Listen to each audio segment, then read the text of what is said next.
আসসালামু আলাইকুম। আশা করছি আপনারা সবাই আল্লাহর রহমতে ভালো আছেন।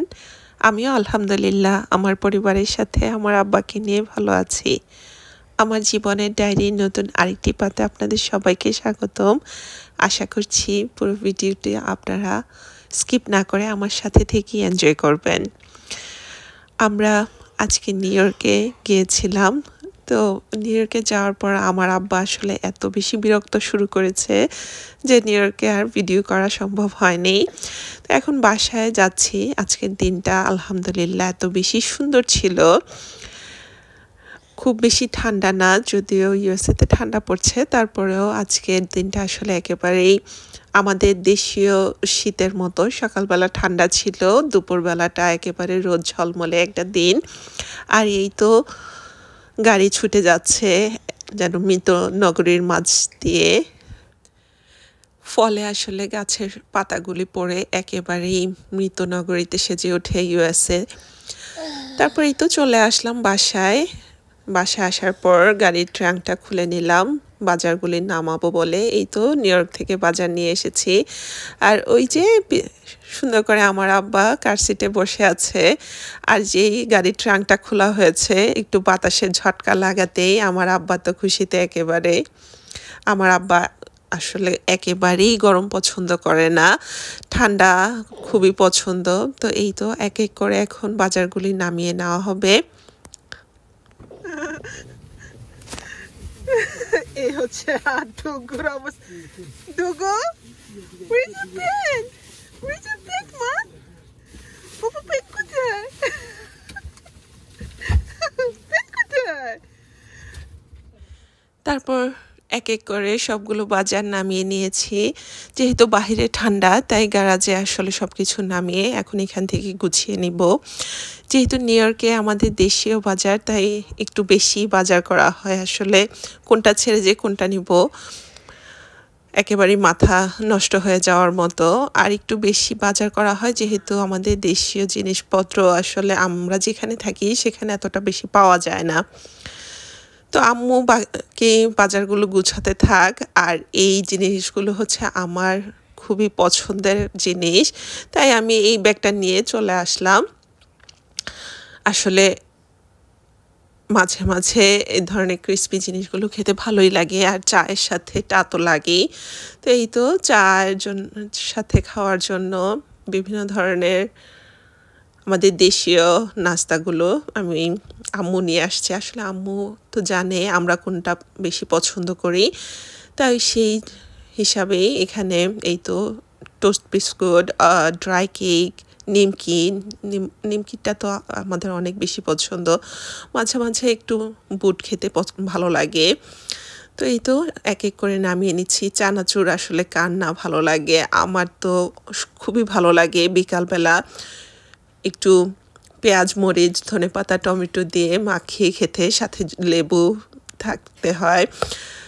মুড়ির সাথে দিলেও খারাপ লাগে না। আর এই তো সল্টেড বিস্কুটটা আসলে আমারও বাবুরও অনেক বেশি পছন্দ, তাই আম্মু একটু বেশি করে নিয়ে আসছে। চানাচুরও।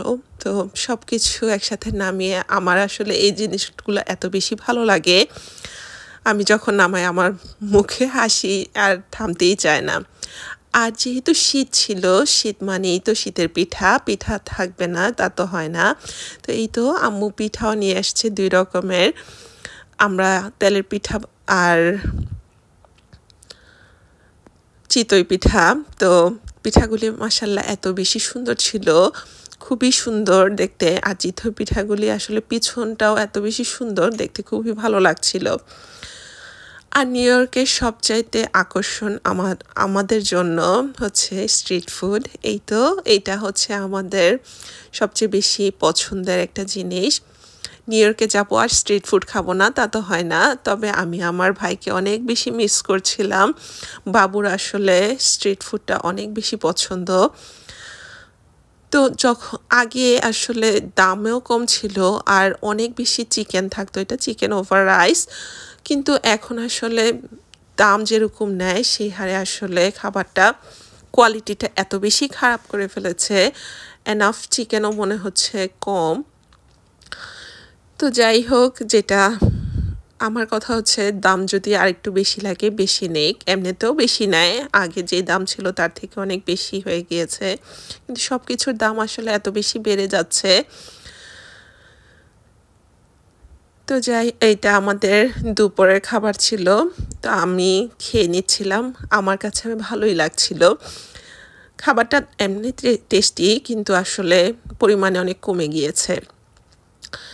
তো খাওয়া দাওয়া শেষ করে নিউ ইয়র্ক থেকে যেই ফ্রেশ সবজিগুলো নিয়ে আসা হয়েছে সেই সবজিগুলো আমি এক এক করে নামিয়ে নিচ্ছি। তো এই ফলটা আমার আসলে আগে আর কখনো খাওয়া হয়নি। তো আম্মু এই ফলটা দেখে নিয়ে আসছে। ফল হোক তরকারি হোক, আসলে এটা রান্না করেও খাওয়া যায়। আমি আসলে সঠিক জানি না ফলটার নাম কি, আপনারা কেউ যদি জানা থাকে আমাকে প্লিজ কমেন্ট করে জানাবেন। আর ছিল পেয়ারা, টক জিনিসপত্র খেতে আর আমাদের দেশীয় পেয়ারাগুলো খেতে তো এমনিতেও অনেক বেশি ভালো লাগে। পেয়ারা মাখা করে খাওয়া হবে ইনশাল্লাহ। পাকা পেঁপে, যদিও দেখতে এটা সবুজ দেখাচ্ছে, আসলে কিন্তু একেবারেই পাকা পেঁপে এটা। তো এক এক করে নামিয়ে নিচ্ছি। এখানে ছিল আমরা। তো একটা সময় ছিল যখন ইউএসএতে প্রথম আসছিলাম, তখন আমার এক খালামণি আমরা কিনেছিল বলে আমরা খুবই হাসছিলাম যে আমরা এত দাম দিয়ে কেনার কি আছে। তখন খালামণি বলেছিল তোমরাও কিনবা, তোমরাও একটা সময় খাবা। তো আজকে যখন আমরাটা কিনলাম তখন খালামণির কথা খুব মনে পড়ছিল। তো এখানে ফ্রেশ একটা ফুলকপি ছিল, ফুলকপিটা একেবারে যেন ক্ষেত থেকে তুলে আনা হয়েছে। ছিল জুকিনি, তো আর ছিল কাঁচা কলা। আম্মু যখনই নিউ ইয়র্কে যায় তখন সিজনে একবারই মূলা আনে। আসলে আম্মু একবারই দেখা যায় আমাদের বাসায় এই সবজিটা রান্না করা হয়। ছিল বেগুন ভাজা, খেতে তো আমাদের অনেক বেশি পছন্দ। তো বেগুনটা মাশাল্লাহ এত বেশি সুন্দর, একেবারে বড় গোল, সব দিক থেকে খুবই সুন্দর ছিল বেগুনটা। নিউ ইয়র্কের বাজারগুলি আসলে এত বেশি ভালো লাগে, একদম চোখে লাগার মতো। আর ছিল চিচিঙ্গা। আপনারা কে কী নামে ডাকেন আপনারা আমাকে কমেন্ট করে জানাতে পারেন।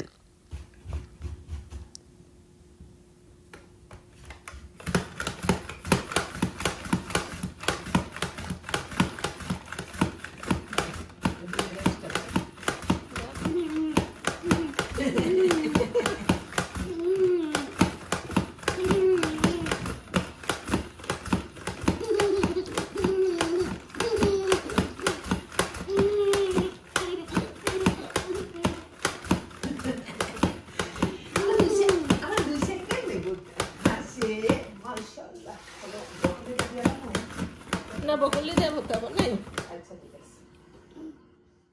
আমি চিচিঙ্গাগুলো একেবারে স্লাইসার দিয়ে সুন্দর করে থিন করে স্লাইস করে নিয়েছি।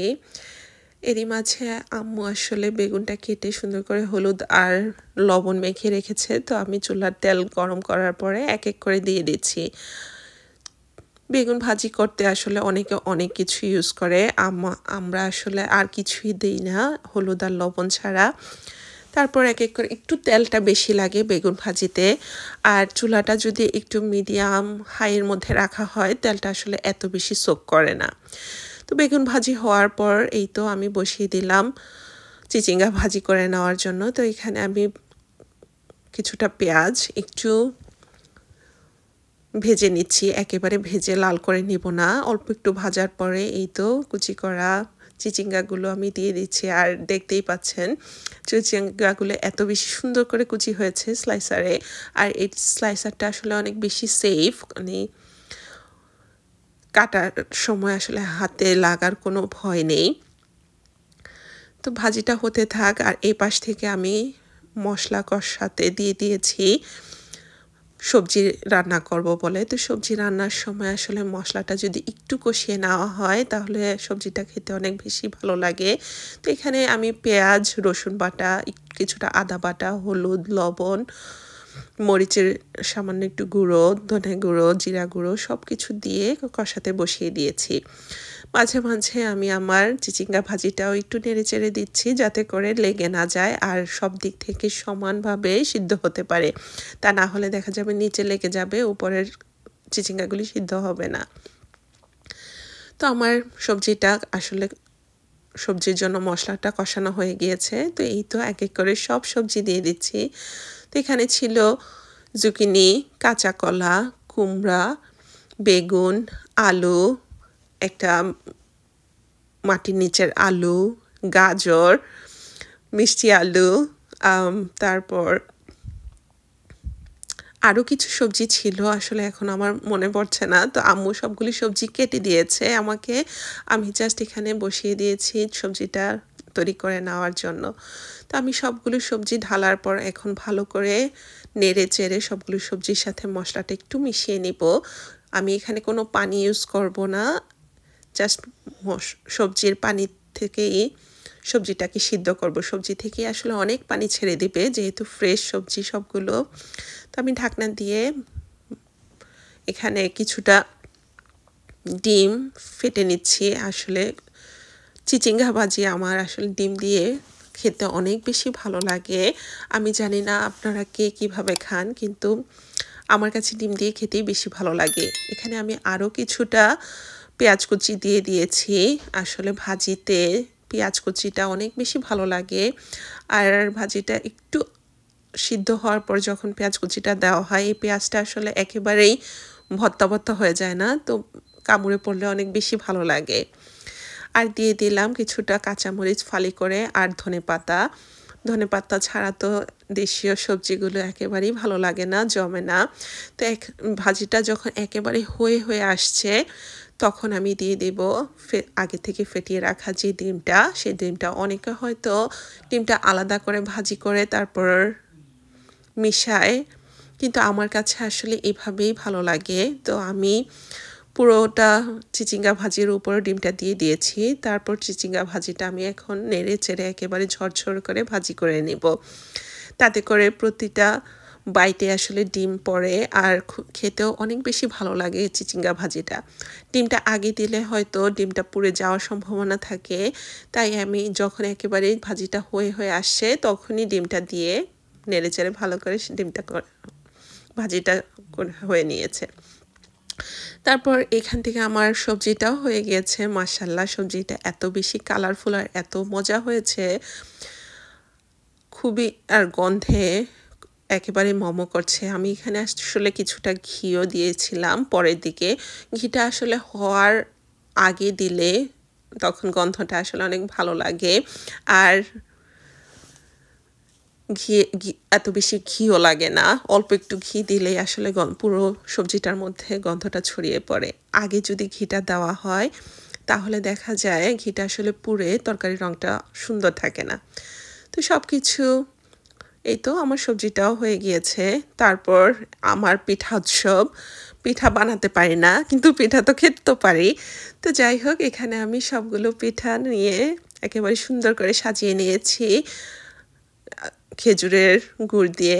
আমার ছোট মামা আসলে খেজুরের গুড়টা আমাদের জন্য পাঠিয়েছিল, তো সেখান থেকেই আমরা খুবই অল্প অল্প করে খাই যাতে শেষ না হয়ে যায়, কারণ শেষ হয়ে গেলে আসলে এখানের খেজুরের গুড় কোথায় পাবো।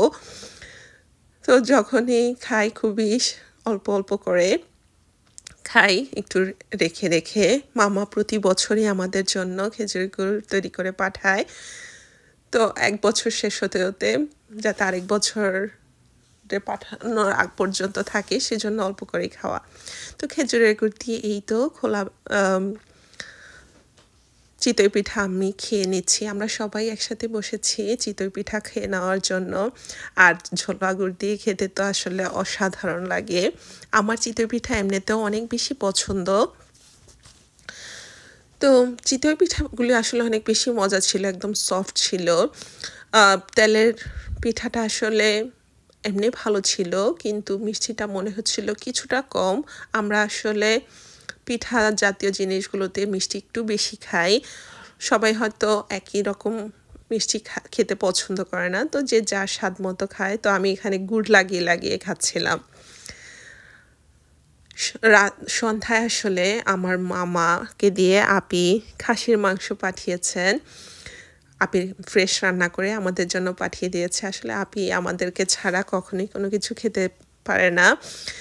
তো আমি আপির মাংসটা যখন আম্মু গরম করেছে স্মেলে পুরা বাসা হয়ে গিয়েছে। তো আমি আর আমাকে নিজেকে ধরে রাখতে পারলাম না, ভাবলাম কেননা একেবারে সাদা ভাত দিয়ে মাংস খেতে বসে পড়ি। তো এই তো মাংস নিয়ে নিয়েছে আর মাশাআল্লাহ মাংসটা এত বেশি সফট আর এত মজা হয়েছে, খুবই বেশি মজা হয়েছে আলহামদুলিল্লাহ। আপি তোমাকে অনেক ধন্যবাদ, মাংসটা দিয়েছো বলে না, কিন্তু মাংসটা থেকে একেবারে বিয়ে বাড়ির গন্ধ আসছিল, খুবই মজা হয়েছে। আর আপির এই মাংসটার কারণেই রাতে খেতে বসা আসলে আমার বিশেষ করে। তারপর নিয়ে নিলাম ডাল। আসলে ডাল ছাড়া তো আমাদের বাঙালিদের খাবারটা একেবারেই অসম্পূর্ণ থাকে। আমি জানি না কার কীরকম, বাট আমাদের বাসায় আসলে ডাল ছাড়া যেন চলেই না। তো ডালের মধ্যে আমি সুন্দর করে লেবু নিয়ে নিয়েছি। আসলে মাংস ডালের সাথে যদি লেবু না হয় তাহলে যেন একেবারেই জমে না। আর যদি হয় একেবারে বিয়েবাড়ির স্টাইলের খাসির মাংস আর ডাল। তো এই তো রাতের খাবার আমরা খেয়ে নিচ্ছি, এনজয় করি। কথা হবে আমার জীবনের ডায়েরির নতুন কোনো পাতায়। ততদিন আল্লাহ আপনাদের সবাইকে ভালো রাখুন। আপনারা সাফাতের জন্য দোয়া করবেন, আল্লাহ যাতে সাফাতকে নেক হায়াত দান করে। আমিন। আল্লাহ হাফেজ।